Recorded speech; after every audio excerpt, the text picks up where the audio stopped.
सल्ट विधानसभा में होने वाले उपचुनाव को लेकर आज शाम 7 बजे भाजपा कोर ग्रुप की बैठक होने जा रही है। ये बैठक भाजपा प्रदेश अध्यक्ष मदन कौशिक ने बुलाई है। यशपाल आर्या की अध्यक्षता में कमेटी बनाई गई है और यहां 3 नाम फाइनल किए गए हैं। उन नामों को मदन कौशिक को सौंपा जाना है, जिसमें सुरेंद्र जीना के भाई महेश जीना, दिनेश मेहरा और यशपाल रावत का नाम शामिल है। कोर ग्रुप की बैठक के दौरान इन तीनों नामों पर मंथन होना है। तो शाम 7 बजे कोर ग्रुप की यह बैठक, जिस पर निगाहें टिकी होंगी कि इन 3 नामों में से किस पर सहमति बनती है या फिर मंथन की स्थिति में क्या कुछ निकलकर सामने आता है, डिसाइड करेंगे। बाकी राष्ट्रीय नेतृत्व का जो आदेश होगा हम सब लोग उस पर काम करेंगे। हम सब लोग अपने बूथ के कार्यकर्ताओं तक सबके साथ बैठक करने के बाद ही चुनाव में जो जाति समीकरण और राजनीतिक समीकरण को देखते हुए हम सब लोग वहाँ पे चुनाव की रूपरेखा तैयार करेंगे। उसी के आधार पर हम लोग चुनाव लड़ेंगे और 100% हम चुनाव जीतेंगे वहाँ पे।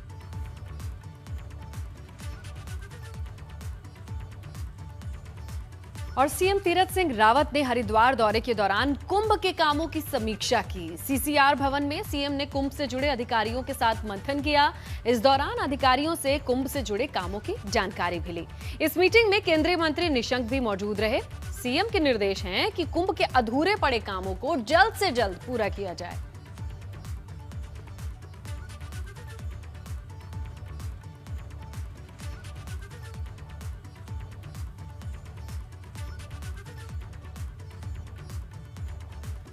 और उधर केंद्रीय मंत्री निशंक हरिद्वार पहुंचे हैं। इस दौरान निशंक ने कहा कि कोरोना काल में महाकुंभ हो रहा है, इसीलिए इसे शांतिपूर्ण तरीके से और सुरक्षित रखना बेहद जरूरी है। निशंक ने कहा कि कुंभ को लेकर सभी तैयारियां अच्छे स्तर पर की गई हैं, जिससे यहां आने वाले श्रद्धालुओं को किसी तरह की कोई दिक्कत नहीं होगी। निशंक ने कुंभ के दौरान आने वाले श्रद्धालुओं से अपील भी की है कि वो सुरक्षित कुंभ के लिए कोरोना के सभी नियमों को माने और पालन करें। और अभी देखिए मीडिया सेंटर भी पूरा तैयार हो गए। ये इंटरनेशनल मीडिया सेंटर बना है। मुझे लगता है कि जिस तरीके से कोरोना काल की इन विषम परिस्थितियों में भी जो तैयारियां हो रही हैं उसके बहुत अच्छा, इस कोरोना काल का शायद ये पूरी दुनिया का अपने ढंग का ऐसा उत्सव पहली बार हो रहा होगा। मैं सभी को शुभकामना देना चाहता हूं कि जो भी देश और दुनिया से इस कुंभ में आ रहे हैं उनको मैं, उनके परिवार के लोगों को मैं शुभकामना दे रहा हूं। और मुझे आशा है कि इस कोरोना काल के समय की उन सभी अनुशासन को सभी लोग बना करके रखेंगे ताकि सभी लोग सुरक्षित रहें। लगता है कि आज हमारे सामने जो कुंभ की चुनौती थी वो हमने जिस प्रकार से स्वीकार किया, सरकार ने स्वीकार की है। आज तमाम श्रद्धालु, चाहे पूरे हमारे उत्तराखंड के होंगे, देश के होंगे, विश्व के होंगे, सब लोग आज उस जो हमारा बहुत बड़ा आस्था का केंद्र है कुंभ, उसमें आने को अब तैयार हैं, आने भी लगे हैं। अब आपने देखा जिस प्रकार से अखाड़ों की पेशवाई निकल रही हैं, जिस प्रकार से श्रद्धालु आने शुरू हो गए हैं, जिस प्रकार से आपने देखा शिवरात्रि में बहुत सुंदर और बिना बाधा के हमारा मेला संपन्न हुआ है। तो हरिद्वार कुंभ पर हमारी नजर बनी हुई है, लेकिन इसी बीच ये भी जानिए कि चुनावी साल में उपचुनाव भी बेहद मायने रखते हैं। इसी में सल्ट उपचुनाव को लेकर लगातार अपडेट्स आती जा रही हैं। इसमें हम आपको बताएं कि 7 बजे कोर ग्रुप की जो बैठक है ये बेहद अहम मानी जा रही है। उपचुनाव को कहीं से भी हल्के में नहीं लिया जाना है। चलिए बाकी की डिटेल लेते हैं ब्यूरो चीफ अजित राठी से। अजित जी बताइए, यहाँ पर किस तरह की अपडेट मिल रही है? 7 बजे का वक्त मुकर्रर है जब ये मीटिंग होनी है। संगता देखिए, अभी थोड़ी देर बाद कोर ग्रुप की बैठक शुरू हो जाएगी प्रदेश अध्यक्ष मदन कौशिक की अध्यक्षता में।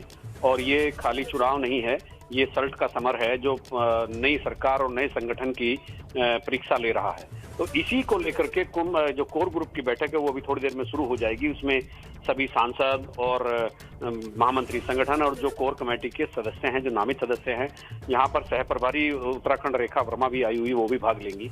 तो इसमें जो 3 नामों का पैनल यशपाल आर्या की कमेटी ने भेजा था प्रदेश अध्यक्ष को, उस पर मंथन होना है। और उसमें ये देखना है कि जो दिवंगत विधायक सुरेंद्र सिंह जीना की जो सहानुभूति है क्षेत्र में, उसका फायदा लेते हुए उसके भाई को टिकट दिया जाए, या फिर जो 2 अलग दावेदार हैं जिसमें एक मेहरा हैं और दूसरे डॉक्टर यशपाल रावत है, उन पर पार्टी अपना जो टिकट उनको देती है। तो ये तमाम ऐसी चीजें हैं जिन पर पार्टी को आज मंथन करना है, कोर कमेटी के सभी सदस्यों को मंथन करना है। और चूंकि ये मंथन बहुत ही गंभीर किस्म का है। एक पहली परीक्षा होने जा रही है। बाई इलेक्शन एक ही हो सकता है, लेकिन वो सीट जिस तरह से चुनौतीपूर्ण बनती जा रही है, उससे सरकार और संगठन पूरी तरह से इस बात को लेकर सजग हैं कि किसी भी तरह से इस सीट को वापसी भारतीय जनता पार्टी को जिता जी। बिल्कुल बिल्कुल अजीत जी, ये बात साफ है कि चुनावी साल है, वैसे भी चुनौतियां हैं और इसी बीच इतना बड़ा परिवर्तन, उसके बाद ये उपचुनाव क्या कुछ लेकर आता है, इसके नतीजे कई तरफ इशारा कर सकते हैं। आपका शुक्रिया अजीत तमाम जानकारी के लिए। तो सल्ट उपचुनाव को लेकर ये थी अपडेट। अब चलिए आगे रुक कर लेते हैं, जहां सीएम तीरथ सिंह रावत हरिद्वार दौरे पर हैं। हमने आपको बताया इससे पहले सीएम ने मां गंगा की पूजा अर्चना की। इस दौरान सीएम ने गंगा से राज्य की सुख समृद्धि की प्रार्थना की। उसके बाद मुख्यमंत्री तीरथ सिंह रावत सीधे मीडिया सेंटर पहुंचे, जहां सीएम ने कुंभ के 130 करोड़ योजनाओं का लोकार्पण किया। इस दौरान तीरथ सिंह रावत ने कुंभ के भव्य और दिव्य आयोजन होने की बात भी कही। परिषद खुश थे और इतना ही नहीं तो जो हमारा व्यापारी था, जो हमारा बिजनेस क्लास थे और जो कई वर्षों से सोचे हुए थे कि कुंभ आएगा, किसी ने गंगा जली तैयार की थी, किसी ने धूप तैयार किया था, किसी ने दीप तैयार किए थे, किसी ने मालाएं तैयार की थी और उसको लगता था कि अब कुंभ में लोग आएंगे नहीं आएंगे, ऐसा जो वातावरण बना था वह भी साफ हो गया और वो लोग भी खुश हैं कि आज कुंभ नहाने आ रहे हैं तो मेरा भी सामान पूरी तरह उठेगा और उठ रहा है। मंत्री जी बार बार आगाह करते हैं कि मास्क लगाएं, सैनिटाइज का उपयोग करें, हाथ बार बार धोएं, इस गाइडलाइन का पालन करते हुए कुंभ नहाएं। कुंभ नहाने में किसी प्रकार की रोक टोक नहीं और वो भव्य दिव्य हो, इसके लिए आज कई योजनाओं का भी लोकार्पण हुआ। और उधर गैरसैंण को कमिश्नरी बनाए जाने का विरोध हो रहा है और इस पर कैबिनेट मंत्री बंशीधर भगत का बयान सामने आया है। बंशीधर भगत ने कहा कि गैरसैंण कमिश्नरी खत्म किए जाने पर पुनर्विचार किया जाएगा, अगर जरूरी लगा तो इसे खत्म किया जाएगा। वहीं बंशीधर भगत ने गैरसैंण को जिला बनाने की इच्छा भी जताई है। मेरी भी राय है कि गैरसैंण को जिला बना दें तो अच्छा विकास होगा वहाँ का। कमिश्नरी के मामले में हम बैठ के विचार करें। मेरी भी राय है कि गैरसैंण को जिला बना दें तो अच्छा विकास होगा वहाँ का। कमिश्नरी के मामले में हम बैठ के विचार करें। और उधर गैरसैंण को कमिश्नरी बनाए जाने के विरोध में शुरू हुई रथ यात्रा बागेश्वर पहुंची। युवा जन संघर्ष मंच से जुड़े लोगों ने सरकार के फैसले के विरोध में हस्ताक्षर अभियान चलाया। युवा जन संघर्ष मंच का कहना है कि सरकार के फैसले से आम जनता में आक्रोश है।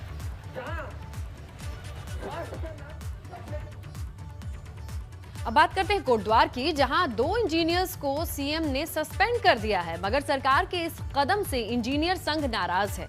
इंजीनियर संघ का कहना है अगर सीएम ने फैसला वापस नहीं लिया तो कार्य बहिष्कार किया जाएगा। इंजीनियर संघ इसे एक तरफा कार्रवाई करार दे रहा है। अभियंता निलंबित किए गए हैं दुगड्डा डिवीजन के, उनकी उसमें कोई कमी नहीं है। जो कार्य चल रहा था वो पूर्ण गुणवत्ता के साथ कराया जा रहा था और इस कार्य को कराने के लिए हमारा यानी विभाग का कॉन्ट्रैक्टर के साथ एक बॉन्ड होता है जिसमें जो हो सारे नियम लिखे रहते हैं। अब अगर कोई जरा सी कहीं गलती हो गई या रोड टूट गई तो उसे रिपेयर करना होता है, जो कंडीशन है उस बॉन्ड की। अब यदि मान लिया कहीं हो गया ऐसा तो रिपेयर करेगा, हमने उसका भुगतान भी नहीं किया। आगे बढ़ते हैं और अब आपको दिखाते हैं चांदपुर गढ़ी का वो चमत्कारी किला जिसका इतिहास सदियों पुराना है। एबीपी गंगा की टीम इस किले के पास पहुंची। इस किले से कभी कनकपाल अपने साम्राज्य को चलाया करते थे। देखिए रिपोर्ट।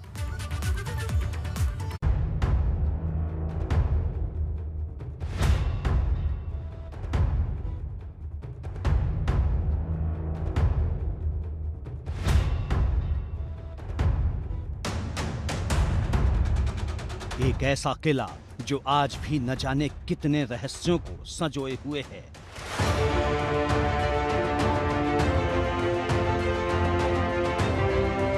इसके अतीत में एक युग समाया हुआ है।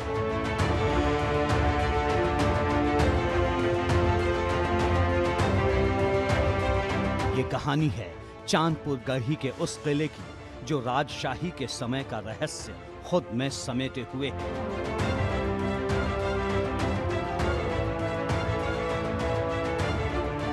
एबीपी गंगा की टीम आज चांदपुर गढ़ी के उसी किले पर पहुंची है।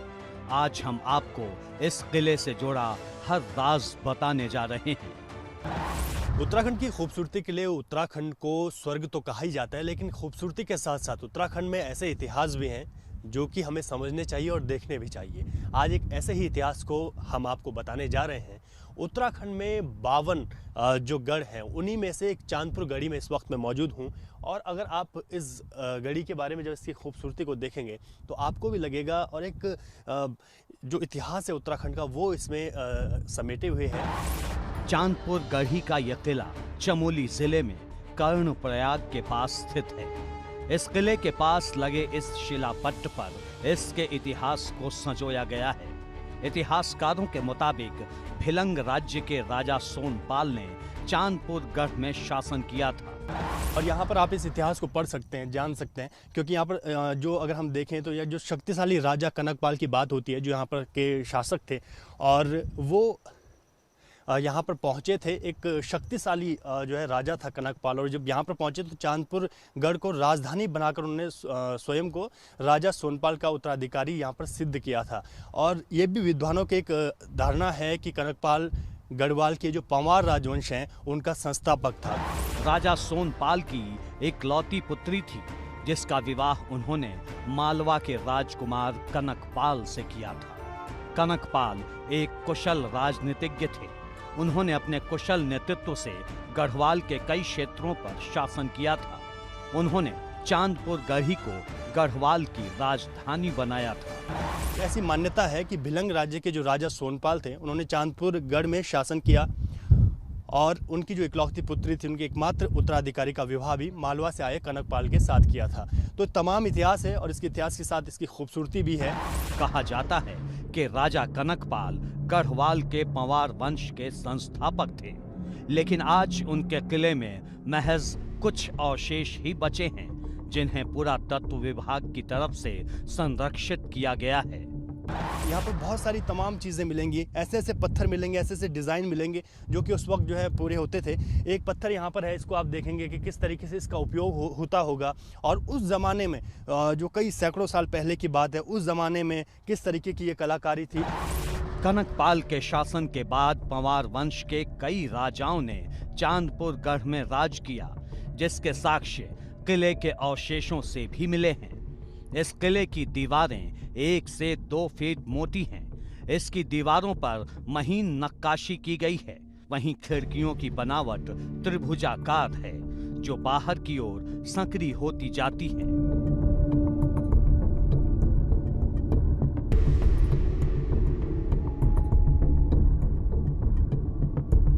पत्थरों पर की गई कलात्मक नक्काशी से पता चलता है कि ये राज्य कला के क्षेत्र में संपन्न रहा होगा। किले की दीवारों की मोटाई से अंदाजा लगाया जा सकता है कि यह किला 22 से 24 फीट ऊंचा रहा होगा। वहीं किले के अवशेषों में पत्थरों की सीढ़ी के मिलने से इसके 2 मंजिला होने की बात कही जाती है। किले की बाहरी दीवार पर एक कुएं का भी निर्माण किया गया था। इसकी बाईं दीवार के पास ओखलियां बनाई गई हैं। माना जाता है कि इन्हीं ओखलियों में अनाज पीसा जाता होगा।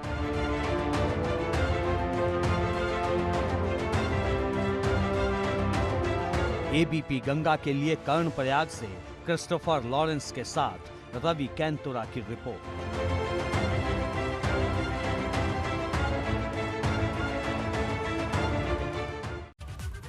तो पहाड़ों की गोद में कितने राज सिमटे हैं ये कोई नहीं जानता। सीएम तीरथ सिंह रावत का रविवार को रामनगर के दौरे पर रहने का कार्यक्रम है। इस दौरान सीएम वानिकी दिवस पर होने वाले कार्यक्रम में शिरकत करेंगे। वानिकी दिवस का ये कार्यक्रम आमडंडा के वन निगम परिसर में होगा। इसके साथ ही गर्जिया मंदिर में वो पूजा भी करेंगे। मुख्यमंत्री बनने के बाद तीरथ सिंह रावत पहली बार आ रहे हैं यहाँ, जिससे यहाँ के कार्यकर्ताओं की बात करें तो वो काफी उत्साह में है। आपदा प्रबंधन और पुनर्वास मंत्री धन सिंह रावत पौड़ी दौरे पर रहे। इस दौरान उन्होंने जिले के अधिकारियों के साथ आपदा प्रबंधन और पुनर्वास को लेकर बैठक की। धन सिंह रावत ने कहा कि आपदा प्रबंधन तंत्र को मजबूत करने के लिए करीब 7200 ग्राम सभाओं में आपदा का प्रशिक्षण दिया जा रहा है, ताकि आपदा के समय ग्रामीण खुद के साथ दूसरों की भी मदद कर सके। धन सिंह रावत ने कहा कि प्रदेश भर में 350 गांवों का पुनर्वास भी होना है, जिसके लिए कोशिशें जारी हैं। टिहरी पुलिस ने कैंपटी क्षेत्र में हुए युवक की हत्या का पर्दाफाश कर दिया है। युवक की हत्या पत्नी ने प्रेमी और भाई के साथ मिलकर की थी। पुलिस के मुताबिक युवक अपनी पत्नी से मारपीट करता था।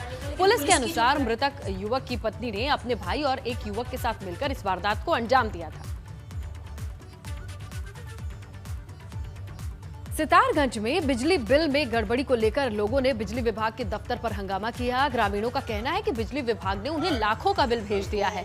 लोग ये भी कहते हैं कि अगर 25 मार्च तक बिजली बिल ठीक नहीं किए गए तो 26 अप्रैल को हंगामा किया जाएगा।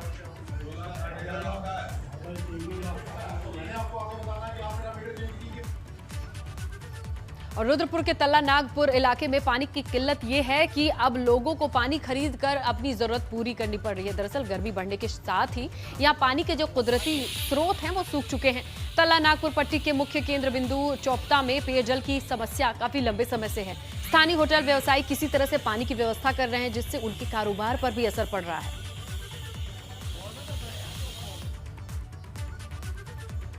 और उत्तराखंड में होली की रौनक दिखाई देने लगी है। नैनीताल में फागोत्सव का आयोजन किया गया, जिसमें महिलाओं को अलग अलग टोलियों में देखा गया, जहां उन्होंने पारंपरिक गीतों को गाकर जमकर डांस किया।